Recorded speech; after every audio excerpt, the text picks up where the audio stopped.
আল্লাহ পাকের নবী জনাবে রাসূলুল্লাহ সাল্লাল্লাহু আলাইহি ওয়াসাল্লামকে বললেন, তোমার রবের পরিচয় দাও। তুমি যে এক আল্লাহর পরিচয় দিচ্ছ, আল্লাহর নাম বলতেছ, লা ইলাহা ইল্লাল্লাহর দাওয়াত দিচ্ছ, ওই আল্লাহর পরিচয় দাও। ওই আল্লাহর ছেলে কজন, মেয়ে কজন? নাউজুবিল্লাহ কয় না। আল্লাহর ছেলে কয়জন, মেয়ে কয়জন? প্রশ্ন করার পর আল্লাহ এই সূরাটা নাজিল করছেন। সুবহানাল্লাহ কর। আমার বাবাজিদেরকে বলবো, ছেলে হওয়া মেয়ে হওয়া এটা আমাদের জন্য গুণের বিষয়, আমাদের জন্য সৌভাগ্যের বিষয়, কিন্তু আল্লাহর জন্য ছেলে মেয়ে হওয়া এটা দোষ। ছেলে মেয়ে আমাদের জন্য গুণ। কেমনে এক্সাম্পল দিলে বুঝবেন? একজন মানুষ বিবাহ করছে, 4-5 বছর হয়ে গেছে, কোনো সন্তানাদি হয় না, ছেলেও হয় না, মেয়েও হয় না। এবার বাড়ির ভিতরে বিভিন্ন রঙের গুঞ্জন, বিভিন্ন প্রকারের শব্দ শোনা যাবে কি যাবে না? হয়তো বলবে ছেলের দোষ, না হয় বলবে মেয়ের দোষ। বলবে কি বলবে না? তাহলে বোঝা গেছে, আর যদি ছেলে মেয়েও হয়, দাদা খুশি, বাবা খুশি, নানা খুশি, আত্মীয় স্বজন সবাই খুশি। ছেলে মেয়ে হওয়া এটা আমরা মানব জাতি হিসেবে আমাদের একটা গুণ। আর আল্লাহর ব্যাপার আইসা যখন নাসারারা বললেন, ওয়াকালাতিন নাসারা ঈসা মাসীহ ইবনুল্লাহ, যখন নাসারারা বলল যে ঈসা মাসীহ আল্লাহর ছেলে, নাউজুবিল্লাহ কর, ঈসা মাসীহ আল্লাহর ছেলে। আবার কেউ বলল আল মালাইকাতু বানাতুল্লাহ, ফেরেশতারা হলো আল্লাহর মেয়ে। জোরে বলেন না নাউজুবিল্লাহ। আল্লাহর ছেলেও নাই, মেয়েও নাই। এই কথাটা প্রমাণ করার জন্য এই সূরাটা নাজিল হয়েছেন। আমার বাবাজিদেরকে বলবো, পর্দার মায়েরা একটু ভালো করে শোনার চেষ্টা করবেন। যে সমস্ত ভাইয়েরা এখনো রাস্তাঘাটে আছেন, তাড়াতাড়ি মাহফিলে চলে আসেন। আল্লাহ পাক রব্বুল আলামিন পুরা কোরআন মাজিদ যখন তালাশ করলে পাওয়া যায়, কোরআনে মাজিদের সিস্টেম হলো আল্লাহ এবং আল্লাহ রাসূলের বন্ধুত্বের সিস্টেম হলো, যেখানে আল্লাহ পাক রব্বুল আলামিনের নামে ইয়াহুদি নাসারারা নাস্তিকেরা যখন আল্লাহর বিরুদ্ধে কথা বলে, তখন আল্লাহ তাআলা রাসূলুল্লাহ সাল্লাল্লাহু আলাইহি ওয়াসাল্লামের মাধ্যমে সেটার জবাব দেয়।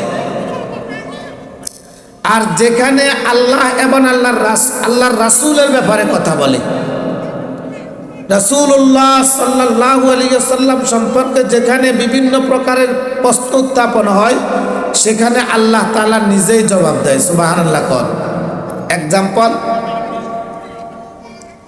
আমার পাশেই, ডান পাশে আমার হযরত অত্র মসজিদের খতিব সাহেব হুজুর আছেন, আমার ওস্তাদ সমতুল্য। কোরআনে মাজিদের একটা সূরা আছে, সূরার নাম হলো সূরাতুদ দোহা। এই সূরার শানে নজুলের মধ্যে এসেছেন আল্লাহ পাকের নবী জনাবে রাসূলুল্লাহ সাল্লাল্লাহু আলাইহি ওয়াসাল্লামের চাচী আবু সুফিয়ান ইবনুল হরবের স্ত্রী, নাম হলো উম্মে জামিল। কি নাম? উম্মে জামিল। এই মহিলাটা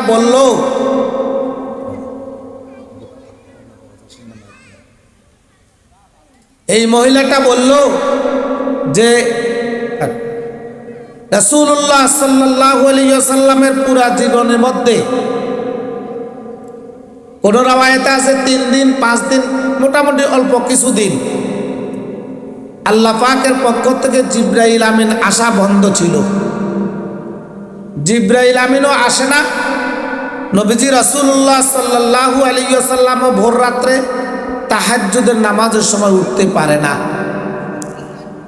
বুঝাচ্ছেন কি? বুঝাইতেছেন, ও নবী আপনিও আমি আল্লাহর কাছে ধরা। সুবহানাল্লাহ কর। পৃথিবীর সমস্ত মানুষ একজনের কাছে ধরা, তিনি কে? আরেকটু জোরে বলেন, তিনি কে? আল্লাহ। কাহারও কাছে ধরা নয়। নবীজি রাসূলুল্লাহ সাল্লাল্লাহু আলাইহি ওয়াসাল্লামের কাছে জিবরাইল আমিন কিছুদিন আসা বন্ধ ছিল। এই দিক দিয়ে রাসূলের ঘরের পাশের ঘর চাচির ঘর, আবু সুফিয়ান ইবনুল হারামের স্ত্রী উম্মে জামিল আর মহিলা মানুষ। মহিলাদের কথা তো বুঝেন, এমন এমন কথা বলে কলিজা ছিদ্র হইয়া যায়। এটা ওয়াজ শুনলে তো মহিলারা এবার আমারে গাইলেন, আর আমারটার কথাই তো বলতেছে, এমন এমন কথা বলে মনে হয় যেন এখনো 1 2 3 দিয়ে লাই। কথা মনে বুঝাইতে পারি নাই। মহিলাদের কথা এমনি বক্র, ভালো কথা তাদের কাছে জীবনও পাবেন না। সারা দিন আপনি তাদের জন্য জীবন দিয়ে লাইছেন, পুরো জীবন জৈবন সব শেষ, একটু হাঁটা 2 টাকা রাখতে দেরি হয়েছে, তোমার সংসার আসে কিছুই পাই নাই। কথা কয় না, তবু কি করবো? উম্মে জামিল মহিলা মানুষ, রাসূলুল্লাহ সাল্লাল্লাহু আলাইহি ওয়াসাল্লামের ব্যাপারে বলতেছেন, মুহাম্মদের কাছে যে শয়তানটা আসতো ওই শয়তানটাও এখন আসে না, মুহাম্মদ আর উঠতে পারে না। নাউজুবিল্লাহ বলেন। শয়তান বলছে কারে? জিব্রাইলকে। কাকে বলছেন? জিব্রাইলও আসে না, রাসূলও ভোর রাত্রে উঠতে পারে না। মুহাম্মদের কাছে যে শয়তানটা আসতো ওই শয়তানটা মুহাম্মদকে ছেড়ে চলে গেছেন। এই জন্য মুহাম্মদের আল্লাহও এখন আর নাই, মুহাম্মদের কাছে আর এখন আর ওহী আর নাযিল হয় না। এই প্রশ্নটা যখন আসছে, উম্মে জামিল যখন বলে দিল মানুষদেরকে, আল্লাহ বলেন আমি আর বসে থাকতে পারি নাই, ও রাসূল আমি আপনার পক্ষ হইয়া জবাব দিতেছি। ওয়াদুহা ওয়াল লাইলি ইযা সাজা মা ওয়াদ্দাআকা রাব্বুকা ওয়া মা ক্বালা ওয়ালাল আখিরাতু খায়রুল লাকা মিনাল উলা। আমার মালিক ডাক দিয়ে বলে, ও রাসূল আপনাকে নিয়ে যখন কটূক্তি করলো, আপনার ব্যাপারে যখন কথা বললো, আপনাকে ছাইড়া আমরা চলিয়া গেছি। না রে রাসূল না, আমরা আপনাকে ছাইড়া যাই নাই। অল্প কিছুদিনের জন্য মুহাম্মদের কাছে জিব্রাইল আসা বন্ধ করে দিলাম, বুঝাই দিলাম, ও মুহাম্মদ তুমিও আমি আল্লাহর কাছে ধরা, পৃথিবীর সমস্ত মানুষগুলো আমার আল্লাহর কাছে ধরা, মাজার ওয়ালারা যারা আছে তারা আমার আল্লাহর কাছে ধরা, বাবা মা যারা আছে তারা আমার আল্লাহর কাছে ধরা, পৃথিবীর যত মানুষগুলো আছে রে সবাই একজনের কাছে ধরা, তিনি কে? আল্লাহ বলেন আমি কিন্তু কাহার কাছে ধরা নয়, আমি কিন্তু কাহার কাছে ধরা নাই। ও রাসূল আপনার ব্যাপারে যখন প্রশ্ন করলো, আপনার ব্যাপারে যখন কটূক্তি করলো, আপনাকে ছেড়ে চলে গেছি, আপনার উপর অসন্তুষ্ট না, না আমরা আল্লাহর রাসূলের উপর কোনো অসন্তুষ্ট নয়। আমি আল্লাহ ঘোষণা দিলাম, আমি আল্লাহও আছি, জিব্রাইলও আমি আছে, সুবহানাল্লাহ। এবার আল্লাহ পাক রব্বুল আলামিন বলেন, ও আল্লাহ, আল্লাহু আকবার, আল্লাহু আকবার। আল্লাহ ডাক দেবেন, ও মুহাম্মদ আমার ব্যাপারে যখন প্রশ্ন উঠলো, আমার ব্যাপারে যখন বললো ঈসা হলো আমার ছেলে, এই কথাটা যখন বললো, তাহলে এটা আমার একটা দোষ বলতেছে, আমার কোনো ছেলে সন্তান নাই, আমার সন্তানাদি নাই। যখন বললো ফেরেশতারা আমার মেয়ে, আমার প্রেস্টিজের ব্যাপার হইয়া গেল। ও মুহাম্মদ এবার আমার পক্ষ থেকে তুমি জবাব দাও। উল নবীজি আপনি বলেন, আমি আল্লাহ তোমার মাধ্যমে জবাব দিতেছি। উল বলিয়া আল্লাহ পাক রব্বুল আলামিন নবীজির মাধ্যমে বলাইতে আছেন। নবীজিকে বলতেছেন, ও নবী তুমি বলো আল্লাহু আহাদ, আল্লাহ একজন। সুবহানাল্লাহ কোন? আল্লাহ কয়জন? আরো জোরে কয় আল্লাহ কয়জন? আর একটু জোরে বলেন আল্লাহ কয়জন? আল্লাহু আহাদ। ও নবী পৃথিবীর মানুষগুলাকে জানাইয়া দেন, কিয়ামত পর্যন্ত যত মানুষ আগমন করবে রে সমস্ত মানুষগুলাকে জানাইয়া দিও আমি আল্লাহ একজন, আমি আল্লাহ একজন। আর পৃথিবীর মধ্যে কোনো আল্লাহ নাই, কোনো ইলাহ নাই, কোনো আল্লাহ বলতে কিছুই নাই, একজন আল্লাহ আছেন, তিনি কে? আল্লাহ পাক রব্বুল আলামিন ডাক দিয়ে বলে, বান্দারে শোনো, এই আয়াতের তাফসীর আরেকটা আয়াত দিয়ে আল্লাহ ডাক দিয়ে বলতেছেন, লাউ কানা ফীহিমা আলিহাতুন ইল্লাল্লাহু লাফাসাদাতা। আমার আল্লাহ ডাক দিয়ে বলে, বান্দা বান্দিরে শোনো, এই পৃথিবীর মধ্যে আমি আল্লাহ ছাড়া যদি আরো 2 জন খোদা হইতো, আমি আল্লাহ ছাড়া আরো যদি একজন খোদা হইতো, 2 জন হইয়া যাইতো। 2 জন যদি খোদা হইতো, এই জমিন আর জমিনের জায়গা থাকতো না। লাফাসাদাতা, লাফাসাদাতা, পুরা জমিন ধ্বংস হইয়া যাইতো, পুরা জমিন ধ্বংস হইয়া যাইতো। কথা বলেন ঠিক না বেঠিক?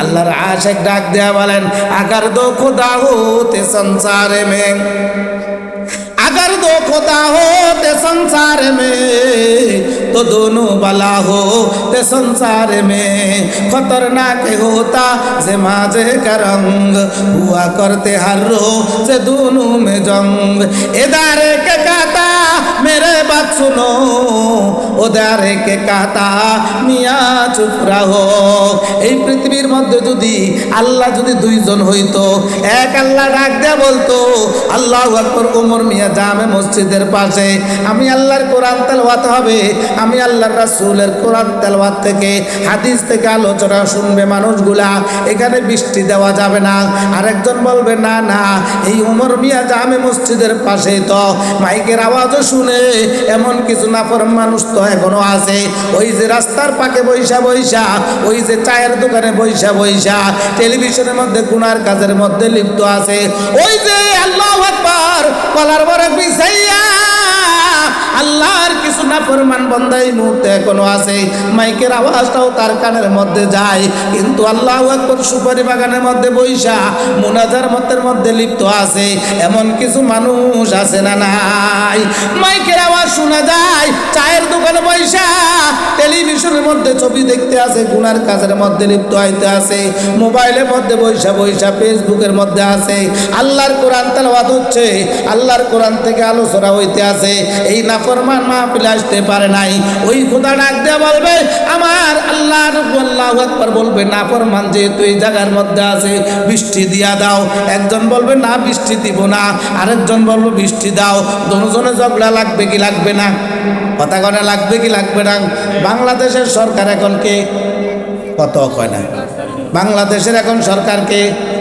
যদি সরকার একজন না হয় দুইজন হইতো কি অবস্থা হইতো কত কয় না সরকার যদি দুইজন হইতো আজকে হাতির জানাজার মধ্যে ডক্টর ইনুজো খাড়াইছে ওতে যদি হয়তো কোনান দিয়ে খাড়া খাড়াইতো কোন জায়গা দিয়ে দাঁড়াইতো যারা মিডিয়া আছে এরা এই খোদারে ধরতো না ওই খোদারে ধরতো এই সরকার ধরবো না ওই সরকারে ধরবে কোন সরকার কিভাবে আসবে বেজার লাগতো কি লাগতো না জোরে বলেন না এ বাবা ভালো করিয়া বুঝো বিচারক যখন বিচার বসবে এক সরকার বলবো খবরদার ইগা আমার লোকের ছাড়ি দাও আরেক সরকার বলবে তাড়াতাড়ি ফাঁসি দাও কথা কয় না কা আল্লাহ বললাম কানা ফিহিমা আলিয়াতুন ইল্লাল্লাহু লাফাসাদাতা এই জমিনের মধ্যে যদি আমি এক খোদা না হইয়া যদি দুই তিন খোদা হইতো রে বাবা পৃথিবীর জায়গায় থাকতো না পুরা পৃথিবী ধ্বংস হয়ে যাইতো আমি বাবাজিদেরকে একটা প্রশ্ন করতে যাই পৃথিবী কি ধ্বংস হয়েছে না ঠিক আছে জোরে কয় না ঠিক আছে নি তার মানে আল্লাহ কয়জন আরো জোরে কয় না আল্লাহ কয়জন আল্লাহ এই কথাটাই এই সূরার প্রথম আয়াতের মধ্যে বলেন কুল ও নবী আপনি আমার পক্ষ হইয়া বলেন আল্লাহু আহাদ আল্লাহ এক আল্লাহ কয়জন আরো জোরে কয় না আল্লাহ কয়জন আল্লাহ হলেন একজন রে বাবা আল্লাহ পাক রব্বুল আলামিন ডাক দিয়ে বলেন পরের আয়াতে যাইতে আছে আল্লাহ এক আল্লাহুস সামাদ আল্লাহুস সামাদ আল্লাহ বেনায়াজ আল্লাহ কাহারও মুখাপেক্ষী নয় পৃথিবীর সমস্ত মানুষগুলা একজনের মুখাপেক্ষী তিনি কে আল্লাহু আকবার আল্লাহু আকবার এই কথাটাই আল্লাহ তাআলা বলেন আমি কাহারও কাছে মুখাপেক্ষী নয় আমি কাহারও কাছে ধরা নয় পৃথিবীর সমস্ত মানুষ আমি আল্লাহর কাছে ধরা কথা বলেন ঠিক না ঠিক আল্লাহু আকবার বাবাজি ভালো করিয়া বুঝো আল্লাহর এমন কিছু মানুষ আছে পৃথিবীর মানুষগুলোর মধ্যে দেখলে তাকাইলে বোঝা যায় 5-6 বছর হইয়া গেছে সন্তানাদি নাই আসেনি ডাক দিয়ে বলতেছে অমুক বাবার দরবারে যাও সন্তানাদি হবে বলেন তো দেখি কোনো বাবার ক্ষমতা আসেনি সন্তান দেওয়ার না কথা কয় না কোনো বাবার ক্ষমতা আছে সন্তান দেওয়ার কোনো মায়ের ক্ষমতা আছে সন্তান দেওয়ার পৃথিবীর কারো ক্ষমতা নাই একচ্ছত্র মালিক তিনি কে এক আল্লাহই সন্তান দেন ওয়ালা তুমি যদি মনে করো স্বামী স্ত্রী মিলনের মাধ্যমে সন্তান হবে তোমার এটা সম্পূর্ণ ভুয়া কথা সম্পূর্ণ ভুল কথা ও বাবাজি ভালো করিয়া দেখো এমন কতগুলো মানুষ আছে সন্তানাদি হয় না তার সন্তানের না হওয়ার পিছনে কোনো কারণ দেখা যায় না কোনো সমস্যা দেখা যায় না স্বামী স্ত্রীর মিলনও ঠিক আছে স্বামী স্ত্রীর হরমোনও ঠিক আছে সব কিছু ঠিক আছে কিন্তু সন্তান দেয় না একজন তিনি কে আবার বাবাজি ভালো করিয়া দেখো, এমন কতগুলা মানুষ দেখা যায় শুধু ছেলে হয় ছেলে হয়, কোনো মেয়ে হয় না। আসেন এরকম? জোরে কয় না, আসে নাকি? আসে নাকি? কোনো ছেলে নাই, শুধু মেয়ে হইতে আছে, মেয়ে হইতে আছে। ও যুবক ভাইয়েরা ভালো করিয়া বুঝো, এই ছেলে যে হয় না, মেয়ে যে হয় না, শুধু মেয়ে যে হইতে আছে, এটা তোমার বউ দোষ নয়, এটা